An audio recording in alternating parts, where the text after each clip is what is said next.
Hey everybody, welcome back to Horror Trans. My name is Stephanie Bree. I'm a transgender woman, and I talk about all things horror. And today we're tackling a movie that I know, you're going to probably leave a comment, isn't technically even a little bit horror. But it is a dark comedy. And it does tackle death.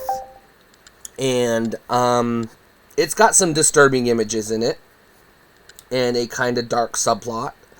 So I felt like it was worth mentioning. I have done a couple of other dark comedies in the past, and I've done some comedy horrors and horror comedies. You know, there's a lot of movies with overlap.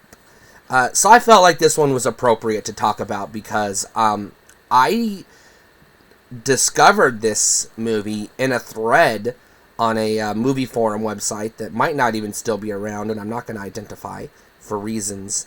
But yeah, it was on a list, and there was a heated discussion if this movie qualifies as horror or not.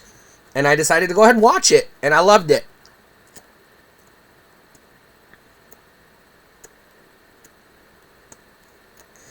Now, unfortunately, due to the nature of what happens in the movie, it's pretty impossible to talk about it at all without a mild spoiler. But the spoiler is in the trailer, so it's not really a spoiler, I guess. But it's a group of teenage, I want to say cheerleaders. They're probably cheerleader types if they're not actual cheerleaders. Anyways, they're kidnapping one of their friends. It's her birthday. They stick her in the trunk, and to keep her quiet, they shove a Jawbreaker in her mouth.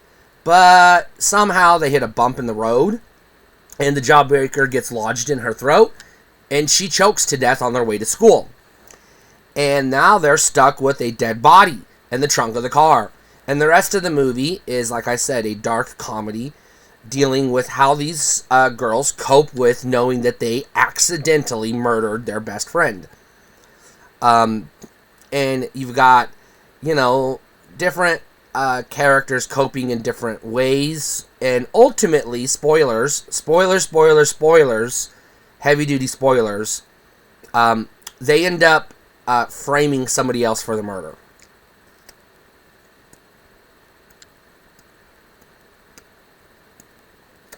So yeah, I think this is a really good movie. It's a real interesting, alternative take on the what would you do if you accidentally killed someone in a car accident, a la the I Know What You Did Last Summer premise, with sort of a dark comedy slant. And again, dark humor is not for everybody.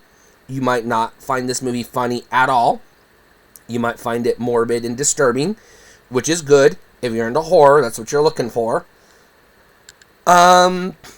You might find yourself laughing at it, and that's okay too. If you have a morbid sense of humor, that's perfectly fine.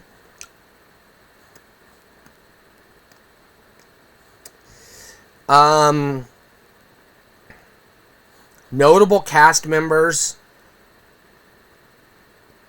I don't remember who's in it. I recognize their faces, all of them. I just didn't bother to look them up on the IMDb when I was watching it because I was too engrossed in the movie to be distracted with my phone. That's how good this movie is. It's one of those rare finds where you're just so into the movie that you don't need to have your phone, looking up IMDb and whatnot while you're, watching the movie. You'll recognize the main cast, I'm sure of it. I know I did. I just didn't bother to look them up. But anyways, good movie. Definitely worth a buy. Definitely needs to be in your collection, and you should certainly check it out. Stay cool.